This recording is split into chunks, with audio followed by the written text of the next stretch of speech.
Texas miner. This is my introduction to my setup. There was a lot of challenges when I first started mining, and this right here is the solution that I have found to those many different variables in my other videos.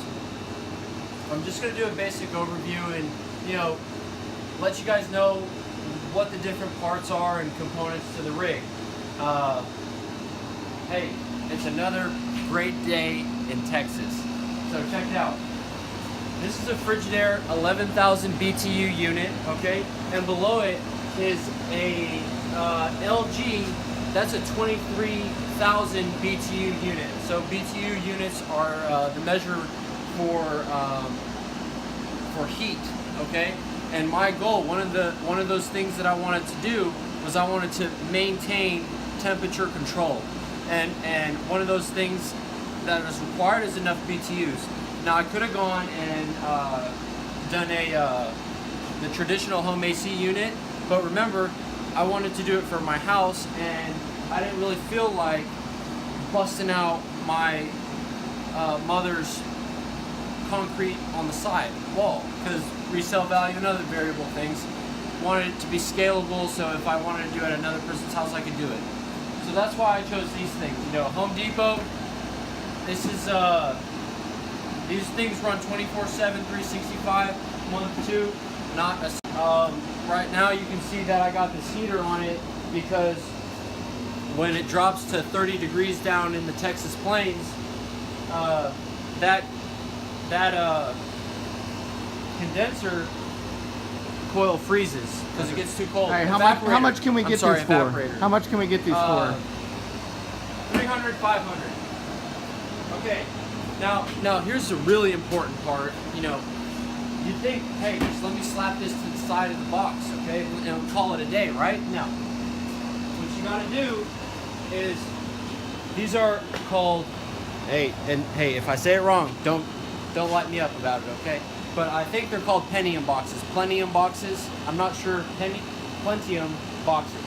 And the goal of these boxes are to direct the hot air coming through, send it through the evaporator cooler, cool the air, and send it back on these pipes go up, and it sends it to the bottom of the casing that I'm about to show you guys, okay?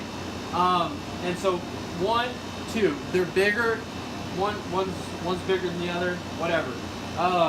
In a later video, I'll talk to you guys about the rules and the physics behind, you know, how many holes need to be drawn and the surface area rules that are involved, so that you don't restrict any airflow and your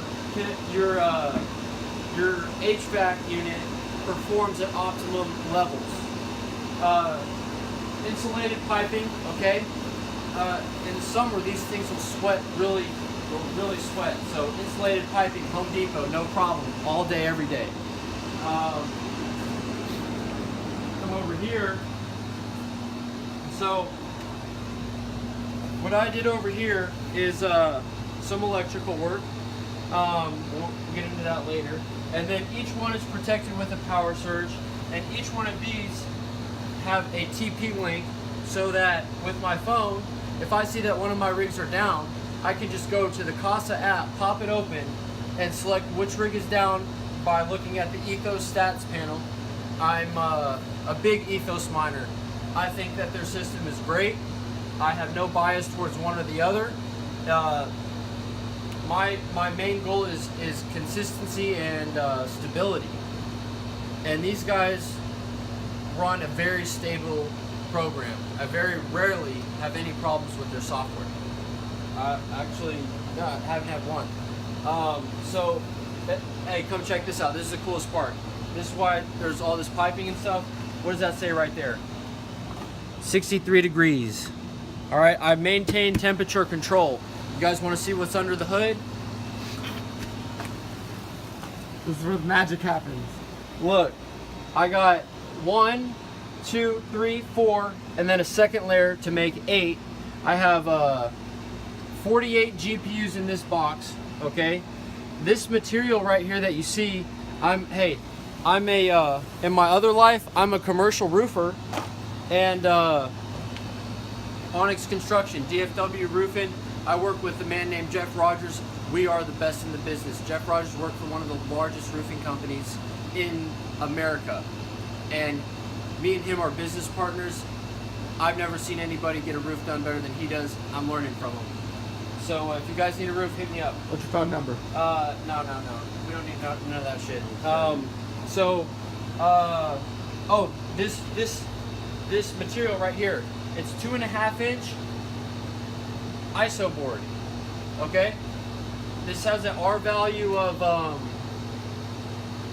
want to say 6, but don't quote me on it. I'll make the correct statement in the video. And you know, a do for next time type of thing that I want to do, because hey, you got to remember that when I first started in the with the challenge of cooling these rigs, it was July in Texas. Okay, Texas heat, July. Man, it was hot. Okay, so and I'm thankful for that, because when it was really hot here in August, this garage will heat up to about, you know, it's 100 degrees outside. It's about 110 without proper ventilation. So I have this summer to pop a vent up, no big deal. I'll need about 2,500 CFMs to crank it out of here. No big deal. But even without that fan, it's just a nice necessity so I can come out here and not sweat so much. Without the fan, it was able to hold a temperature. These rigs, with these guys on, was able to hold a temperature of about 70 to 75 degrees. And keep in mind, it was about 110 degrees outside. So 75, 110, that's a pretty good insulation.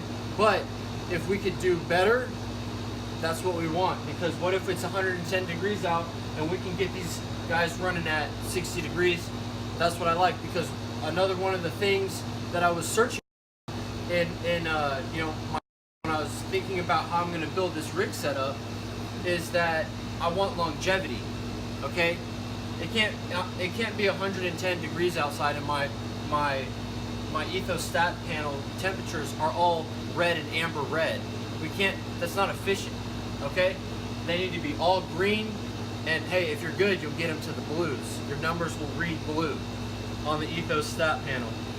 So I ran out of each rig. Also, what I did was I ran a USB extension and an HDMI extension cord, so that when I'm rebooting,